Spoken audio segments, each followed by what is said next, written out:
What's going on, guys? Welcome back to another episode of the Patsa podcast. Before we get started, if you wouldn't mind leaving a comment, like, share, anything to show the channel some love, it would be much appreciated. We took the week off last week due to really lack of any news or anything crazy going on within the club. Figured, with another week off, maybe there'd be a little more stuff going on in the world of Inter to generate a more action filled podcast, an informational filled podcast, if you will. Fortunately, not too much extra has occurred in that extra week. A little bit of drama, but that's typical with a Forza Inter. So we'll go over some things that have occurred over the last 2 weeks. But mainly, we're just going to talk about the preseason scrimmage that happened yesterday. Inter kicked off their preseason, I guess, mini tour, if you will, yesterday, playing the U-23 newly formed team. I believe it was at the Appiano Gentile, there, the Inter training ground. It was behind closed doors, so no fans or anything like that. Luckily, they live streamed it on YouTube and was able to let fans have access that way. So we'll kind of go through a little bit of what we saw there for that match. It was a 7-2 victory for Inter. Again, this is just a preseason match. Don't hold too much weight. It was versus the U-23 team. The first team is still getting their legs underneath them, getting in shape, trying to figure out, some different things that maybe Kivu is trying to give them instructionally that's different from Inzaghi. So this preseason scrimmage is more just to see kind of, what's reactions to different things, how these players respond, how these new players are coming in and fitting in, and kind of if there's any holes or gaps in the squad that we need to really address. So again, don't hold too much weight into the 7-2 scoreline or this analysis. It's a preseason kind of thing. It's just kind of, strengthening or sharpening your sword before the season starts kind of deal. So we'll start with, it was a 90-minute match, 2:45s. Inter, the first team, came out first half with a completely different squad that they played the entire second half with. Vice versa, second half was a completely different squad in the first half. The squads were in the first half. We had Jan Sommer in goal, Darmian, De Vrij, and Bastoni as the back line in the first half. That midfield five, we stayed with a 3-5-2. Reports were that, we were going to maybe start seeing a little more of a 3-4-2-1. We'll kind of touch on that a little bit later. But the midfield five that we had was Dumfries, Sucic, Asllani, Mkhitaryan, and Carlos Augusto. And then up top, we had Lautaro Martinez with the captain's armband, partnered with Boni, the new signing from Parma. And then in the second half, we had Di Gennaro. Didn't see Pep Martinez, not sure why, but Di Gennaro started in goal in the second half and played the entire 45. The back line was Pavard, Acerbi, and Thomas Palacios. We had the midfield five, which kind of transitioned into a midfield four, kind of towards the end of that half, maybe. But we'll stick with the 3-5-2 when we're describing this formation. That midfield five was Luis Enrique. We had Barella, Çalhanoğlu, and Zalewski in the midfield at three. And then left wing back, we had Di Marco. Up top, Thuram and Pio Esposito. So two complete different 11s that came out and played each half, which was nice to see. It was a U-23 side that actually in the first 10, 15 minutes or so looked the most lively. They actually had the first big chance of the match. And I believe they scored the first goal. Yeah, they did score the first goal in the match too. So again, preseason friendly, not much to hold the weight. I think we saw Napoli lose 2-0 a couple weeks ago or maybe last week, to a Serie C side. That's essentially what we played yesterday. So, even though we won 7-2, they came out and scored the first goal. It's still a preseason match. No one really cares about the results. It's just about finding your legs and, going through and learning these tactics, these new players integrating with these tactics, new coach trying to get his feel and grasp on the team and insert a few different ideas. So Not really much analysis for this match. Just going to pick out some players and maybe some things, mainly focus on the new players, see what they did. And that's kind of was my mindset going into the match. So, yeah, I think it was 2-2 at one point early in the first half, within the first 20 minutes. And then, the first team scored, made it 3-2, and the U-23 team didn't score again. They did have a chance or two, maybe in the second half, but for the most part, it was 2-2, and then for the first team took their chances and kind of made it. The gulf in class there became apparent after that 2-2 tie early in the first half. So we'll talk about a couple players, mainly the new players that came in. How did these new players fare in the scrimmage? First off, we'll start with Sucic. I thought in the first half of that midfield three between Aslani, Mkhitaryan, and Sucic, Sucic was the most tidy, the most clean on the ball, the most looked confident every time he touched it. Just looked smooth. Aslani and Mkhitaryan, again, it's U23, it's early, can't really, but I think this match maybe showed that Aslani is not Inter material and that Mkhitaryan should not be starting. Sucic, though, he looked every time he touched the ball, it looked sure, it looked calm. He was picking his head up, looking for different types of passes, trying to make that forward pass, breaking in between lines, being smart when he had to, playing it back, recycling, whatever you want to see. He just looked like he fit in pretty seamlessly in that first half, and it was nice to see. He's a different type of player in midfield than even Baralla or Çalhanoğlu, Mkhitaryan. He brings a different skill set. Namely, it feels like calmness, assuredness, and the ability to maybe pick up the ball a little deeper. And with those long legs, run at defenses, which Mkhitaryan sometimes can do. But he a lot of times lacks a little bit of an end product whenever he goes into that final third. And Sucic, he looks like he has the calmness and assurity and confidence of a player to take what we've had with Mkhitaryan and build on that and expand. So I'm very excited what I saw in that first half with Sucic. He was solid but unspectacular, or if not unspectacular. Didn't really light the game up crazily, but he did what was asked of him, it seemed like, and played really solid, smooth football in that first half. So good to see Sucic. Boni, he looked great as well in that first half. We saw some flashes. That goal that he scored, or actually, sorry, the penalty that he got conceded against him in the first half.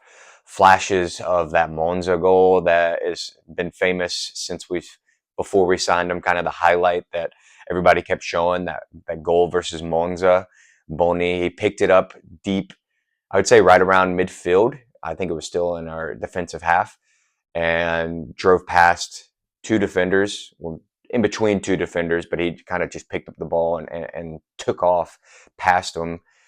Got in between the two defenders with a nice piece of skill cutting inside on his right foot, and then got took down in the box. That is what we want to see from Boni. That's what we saw from Thuram a lot early in his career at Inter.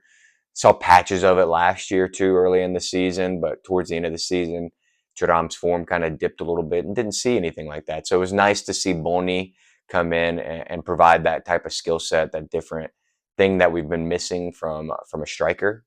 And he's got the speed and everything. And he looked fresh, young. He looked like eager and wanting to impress. He did get a goal, although the first attempt that he shot was right at the keeper, bounced right back to him, and just essentially had to tap him.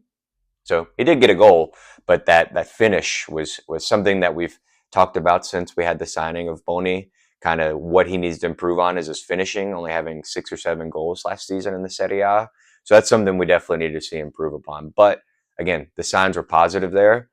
And then the guy that I was a little tough on after the FIFA Club World Cup, Luis Enrique, I think everybody was, due to his performances in that competition. But like I said, he was settling into a new club, new language. I haven't seen anything that said that he knew Italian or anything like that. New teammates. Wouldn't say new position. He played right wing back at Marseille somewhat, but he's definitely throughout his career been more of a winger. So there's a lot of new adjustments from Luis Enrique coming in to Inter. A lot of expectation with the 25 million euro price tag. And maybe that was weighing on him in the FIFA Club World Cup, especially the few times, he played for Inter. We were either behind that Urara game. I think he played the full 90, and most of the game we were behind. Came in late in the other two group stage matches, and then came in late to the match when we were already down against Fluminense. So couldn't really base too much on that FIFA Club World Cup, and we're not going to base too much, but he looked livelier here. His touches were better. He looked like he'd grown in confidence in that right wing back position. Some of the touches he did have were a little off. He had one where the ball was going out of bounds, tried to save it, and it was right towards the defender. Had a couple of other different touches, but he tracked back really well a few times we saw. He got forward really well a few times. Had a great goal strike from about 20 yards outside of the box. Absolute cannon.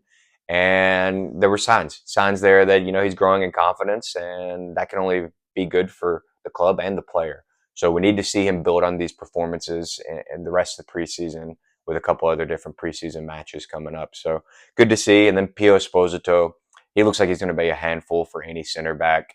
His hold-up play looked great. He's a strong, powerful striker, got a good poacher-style goal, and that's what we're going to see from him. I think in matches, we missed a little bit of that towards the end of last season. Somebody that, when the season's getting tired and tough and a lot of the other players are kind of wearing down, we need someone that can come in and, wear down an opposition center back.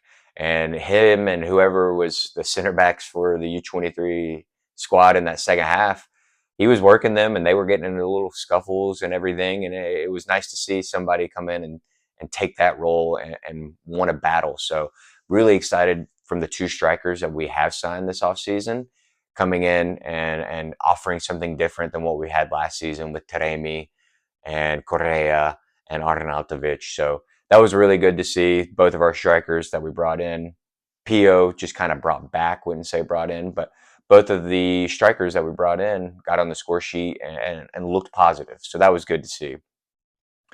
Would say, though, there were some things that, again, it's preseason. We're not holding too high of weight into this, but some things that that struck me a little bit that we need to keep an eye on was, first thing was Lautaro and Thuram. Their finishing was absolutely abysmal. It's early in the season, preseason, like I said, but it's kind of what we've talked about all of last season was the lack of clinical finishing. And just based off this match itself, Lautaro flubbed a few chances, Thuram flubbed a few chances that, might have a semi decent level of difficulty, but these guys are some of the top strikers in Serie A and in Europe, and you'd expect them to bury these chances. So that's something a little concerning that hopefully we're not carrying into next season as well. Is our two best strikers and their lack of clinicality. I don't, not sure what's the word there. I think it's clinicalness, but that is something we need to keep an eye on. Touched on this a minute ago, but Asllani, this guy just needs to leave. I know Auxilio came out a couple weeks ago and said they've asked him to find a new club. Haven't seen many different reports come out since then of what his move is going to be.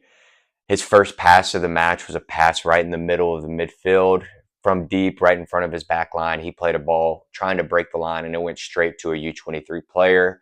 Tried a couple of times to maybe go over the top, and there was absolutely no one there. I've been giving him the benefit of the doubt over the last couple seasons, and it's just run dry. Asllani has to go. We cannot continue forward with this player in the squad. He is just not Inter quality. And for us fighting on three different fronts and trying to bring back the Scudetto, trying to get back to a Champions League final, all these other things, win a Coppa Italia, this player is not on the level for us to be able to compete with deep squad and whatnot. It's not it anymore. And we need to move on from Asllani. So the sooner, the better we get rid of him. Seems like a good guy, has done some decent things for the club, never has really caused drama or commotion other than, this offseason. It seems like he's reluctant to find a different club or get out anywhere. But Asllani, it's your time to go, unfortunately. Wish you the best moving forward, but we have to see Asllani go. I thought Mkhitaryan, you guys know that I'm not a fan. Don't really see the need for having someone of his age that doesn't offer anything in the midfield either, really, especially if you're going to move to a double pivot. Don't really see where he fits in at. But it seems like everybody and the club is going to give him this last season before he kind of retires. He's come out and said he's going to retire at Inter, so it seems like this is the last season. It just doesn't do it for me. I don't want to see Mkhitaryan playing 50% of the matches that he played last season, honestly. He picks the ball up and he makes some decent driving runs sometimes. He'll work back, but no there's no polish in his game. It seems like he'll misplace simple passes. He'll after making a really good run, he'll try and get stuck in and doesn't. He'll lose track of players. It's definitely the end of his career. And again, if he comes in and plays against Cremonese or Pisa or somebody lower tier Coppa Italia matches, the early ones, that's fine. But I don't want to see Mkhitaryan against a Juve or in the Champions League against Arsenal or something like that. I do not want to see Mkhitaryan's name on the starting sheet for that. And I think yesterday, even against U-23, it just showed that he needs to be a player that plays in on these lower level games and just comes in and fills in minutes for starters. So that was something. And then one thing, kind of touching on transfers and everything, I think yesterday showed more than ever that these two center backs that we have, Acerbi and De Vrij, going into next season, we've have to find a different alternative to these two. One of them can stay, and based off this performance and what we've kind of seen over the last couple weeks, or sorry, months of the season, for me, Acerbi can stay, even though he's older. He's got one more season probably in him. He still can go against a Lukaku or a Holland, that type of striker, a striker that it's one striker, in the middle of the field, no one really playing off of him, just there to kind of get goals. He can bully still, that type of player. So that's something, that's a nice thing to have in your back pocket, but still has lost some pace and seems chaotic. And then De Vrij, if you watch that first half, the first big chance of the game came from the U-23 side. Again, I mentioned this in the last podcast. I like De Vrij, but here recently, every game, there's a split minute or two where he just loses where he wants to go or just follows a player for no reason and does something extremely idiotic. And he did that twice in the first, 20 minutes of that first half. And he's not the type that's going to want to battle with players like Acerbi does. He's always been more of a positional, structure type player, structure the rest of the back line. And if he's losing that and losing his positioning, he's kind of past his prime. And I think that's the player we need to move on from, De Vrij.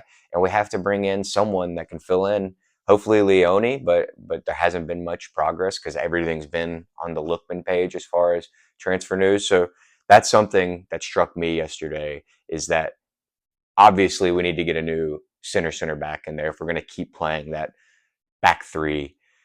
Pavard, didn't see this in the first half, but I saw it whenever Pavard came in the second half, and I'm not really sure.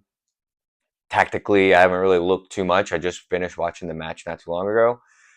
But if you watch in the second half, whenever the U-23 team had the ball back with the keeper in his box, whether it was a goal kick or the ball recycled back to him or what, Pavard from the right center back position was all the way almost next to Thuram or Zalewski or even Pio, super high up, pushing in the middle of the field too, not on the right side, but in the middle of the field, pushing up against a U-23 player, super high up. Again, not really sure what that is, but that's something I saw. If you guys want to give thoughts on what maybe you think that is, let me know. And then looked potentially like towards the end of that second half, we kind of transitioned into that 3-4-2-1 with Thuram and Zalewski settling in behind Pio. Got a goal from Çalhanoğlu off that, and it was interesting. That kind of because Zalewski in the first 30 minutes or so didn't really find the ball often in the second half, but then whenever he picked up they've moved that to that 3-4-2-1. It seemed like he found the ball a couple more times. So something interesting to see that, yes, it does seem like we are moving towards a 3-4-2-1 at certain points. And I think Zalewski's a perfect player to fill in that role. We saw it with Inzaghi last year, especially a Torino match where he scored that beauty.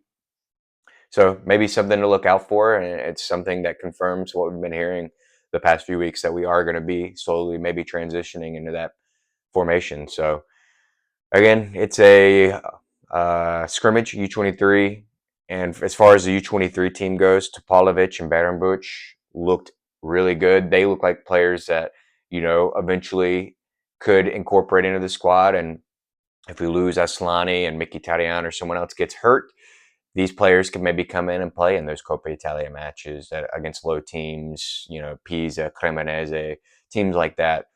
They looked like they could fit into a squad. I'm not going to say they look like world beaters and world class players and first team starters, but they didn't look any worse than Aslani or Mkhitaryan, in my opinion. So keep an eye out for them. And like I said, these are just scrimmage, first one of the season, kind of more of like a walkthrough and stuff. So these are just different things I saw that was something to be interesting or something to point out. And then finally, the last thing we're going to talk about today is the Ademola Lookman saga. It's kind of drug on so much the last 2-3 weeks, which Marotta apparently and Auxilio said that wasn't going to happen. And here we are. It's Forza Inter. Of course it's going to happen. It's just getting exhausting at this point. Reportedly, last week, we offered 42 million plus 3 for bonuses to Atalanta after Marotta met with the CEO of Atalanta. A couple of days went past, and it seemed every source, journalist, everything like that was saying that the deal was going to get done. Then a bombshell hits Friday afternoon. For me, I'm still at work with like an hour or so left, sweating my balls off in the brew house, and get the notification that, boom, Atalanta rejected Inter's offer and that Ademola Lookman is not for sale. That kind of domino affected a couple different things. Ademola Lookman scrubbed his entire social media of anything Atalanta, said he was just the only thing he said on his bio, Nigerian forward. Shortly after, he comes out with a statement requesting a transfer from Atalanta. There's all these different smoke and mirror rumors, sources coming out saying different things. You see on sempreinter.com, they post something that says Lookman is officially not for sale. Atalanta have taken him out the market. And then literally the next minute, they post something else that says that Inter's going to make another bid and they're confident they can sign him. And then a minute later, they post something saying Atalanta are only going to sell him abroad. It's a lot going on, really confusing. It's a tired, drawn out transfer saga that has been the case for Inter over the past few seasons. Bremer, even, going 5-6 seasons ago with Patrick Schick before he made his move to Roma. We've had Bremer eventually ending at Juve. I think that Cabal guy that was from Verona that ended at Juve. We've had a couple other different scenarios like this, and this is just another long line over the past few years. Another one that's seems to be drawn out for no reason. We'll see. This is just kind of a rant, kind of saying how boring and upsetting this transfer has been. Hopefully it does happen, but I'm not going to say anything more until we see an official announcement from either Inter or Atalanta on their page, or from the player Lookman. Honestly, not going to really hedge my bets on what's going to happen on this transfer saga until the transfer window ends. And if he's either with us, a different club, or with Atalanta, that's at this point the only thing that I think we can do. All these sources and everything, it's just getting tiresome, and you don't know who to trust. So we'll see. Maybe this week we'll have a new update, and I can come on and post something that's like, hey, he's an Inter player. Shout out to Lookman. But until then, we'll just have to wait and see what happens. That's going to do it for this week, guys. There's really, like I said, nothing that's been too crazy happen. Buchanan did leave the club, gone to Villarreal. And who else left? Seems like Palacios and Seba Esposito, those deals are going to be happening this week. Maybe Aslani. There's, yeah, that's pretty much it. So Appreciate all the support, guys. Like I said, like, subscribe, comment, all that good stuff. And as always, Forza Inter.